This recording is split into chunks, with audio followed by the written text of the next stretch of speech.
वंदनीय गुरुजींबद्दल तसेच उपस्थित माझ्या सर्व बाळमित्रांनो सर्वांना माझा नमस्कार. माझे नाव आर्यमंगेश जाधव. मी इयत्ता 8वीची विद्यार्थिनी.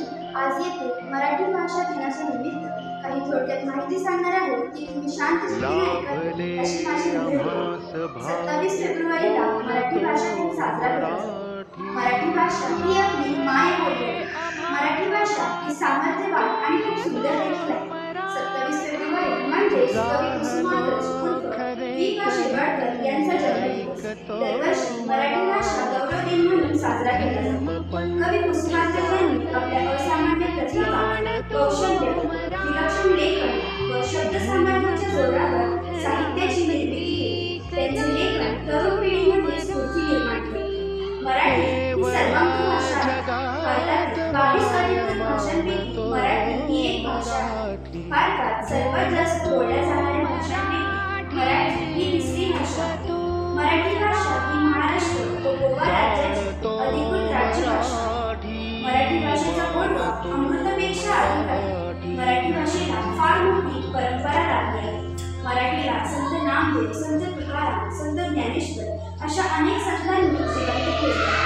मराठी भाषा कीर्तन, भजन, वाद, ओव्या तसेच अनेक लेखकांच्या प्रतिभासंपन्न लेखनांनी समृद्धी संपन्न झाली आहे. छत्रपती शिवाजी महाराजांनी या मायबोली भाषेचे व संस्कृतीचे रक्षण केले. 27 फेब्रुवारीला मराठी भाषा निमित्त महाराष्ट्रात नाटके, शास्त्रीय संगीत, काव्य संमेलन, निबंध स्पर्धा, भाषण स्पर्धा आयोजित केल्या जातात. आजच्या पिढीनेही मराठी भाषेची सुंदरता लक्षात घेऊन मराठी भाषेचा प्रचार व प्रसार केला. शेवटी जाता जाता एवढंच म्हणेन, हसल्याशिवाय काय नाही तलवारीच्या पाठीला. हसल्याशिवाय काय नाही तलवारीच्या पाठीला. मराठीशिवाय अर्थ नाही महाराष्ट्राच्या मातीला. मराठीशिवाय अर्थ नाही महाराष्ट्राच्या मातीला. एवढे बोलून मी इथे सांगते. मी शोधलं माझं मराठी पाठ. सयाजीच्या डोक्यात सोन्याच्या मनात केसाचे पानं. तेव्हा सारे आम्ही शोधलं आमचं मराठी पाठ. या मूल्यच्या माणसाच्या मनात त्यांच्या मान्याच्या रक्तात त्यांच्या आस्था सूर्याचे किरण मराठी ओलांडून साऱ्या जगाला गवसणी घालणार. मी शोधलं माझं मराठी पाठ. मी शोधलं. धन्यवाद.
मराठी.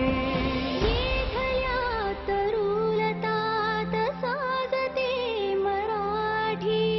येथल्या कळी कळीत लाजते मराठी. लाभले आम्हास भाग्य बोलतो मराठी. प्राणी पण त्यांची फुले. प्रत्येक प्राण्याला त्याची घर असते जिथे तो राहतो तो आपल्या कुटुंबासह वेळ घालवतो. काही प्राणी आपले घर बांधतात तर काही प्राणी नैसर्गिक त्यांना मिळालेल्या ठिकाणी राहतात.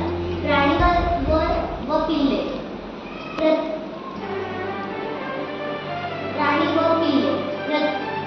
प्रत्येक प्राणी व पिल्ला अंड्यातूनच नाही तर काही पिल्ले थेट जिवंत जन्म देतात.